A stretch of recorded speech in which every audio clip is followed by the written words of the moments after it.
புனித வாரம் திங்கட்கிழமை. முதல் வாசகம் இறைவாக்கினர் எசாயா நூலிலிருந்து வாசகம். அதிகாரம் 42, இறைவசனங்கள் 1-7 வரை. ஆண்டவர் கூறுவது: இதோ என் ஊழியர், அவருக்கு நான் ஆதரவு அளிக்கின்றேன். நான் தேர்ந்து கொண்டவர் அவர், அவரால் என் நெஞ்சம் பூரிப்படைகிறது. அவருள் என் ஆவி தங்கும்படி செய்தேன். அவர் மக்களினங்களுக்கு நீதி வழங்குவார். அவர் கூக்குரலிட மாட்டார், தம் குரலை உயர்த்த மாட்டார்.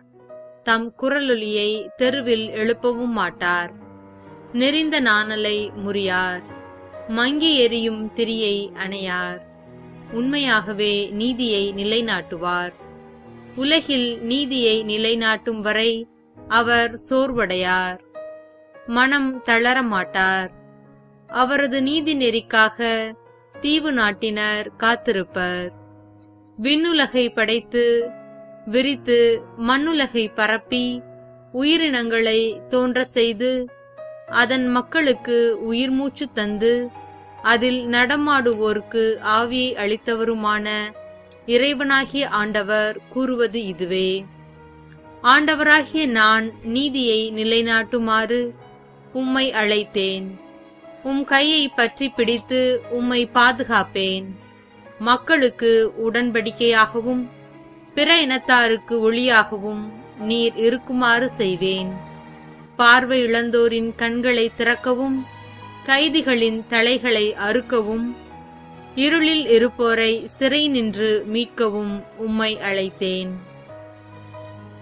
இது ஆண்டவர் வழங்கும் அருள்வாக்கு.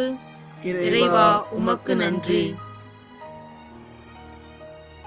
நற்செய்தி வாசகம்.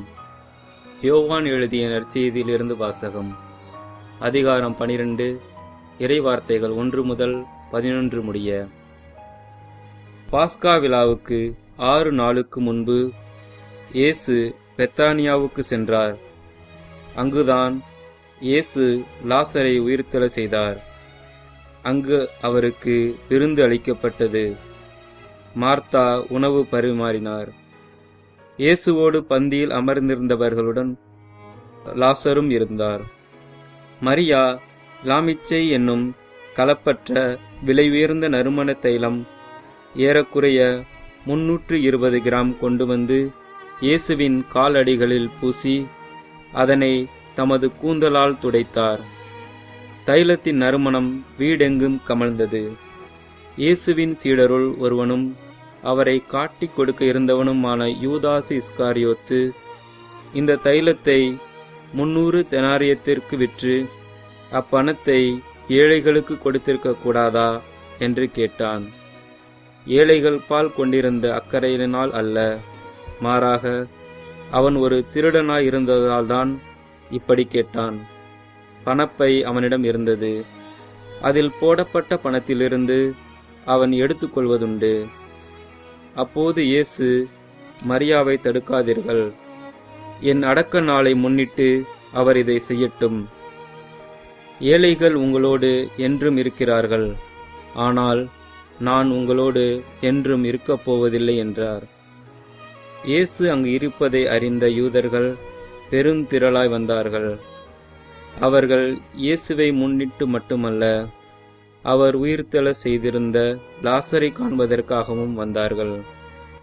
ஆதலால் தலைமை குருக்கள் லாசரையும் கொன்றுவிட திட்டமிட்டார்கள். ஏனெனில் லாசரின் காரணமாக யூதர்களிடமிருந்து பலர் விலகி இயேசுவிடம் நம்பிக்கை கொண்டனர். இது கிறிஸ்து வழங்கும் நற்செய்தி. கிறிஸ்துவே, உமக்கு புகழ்.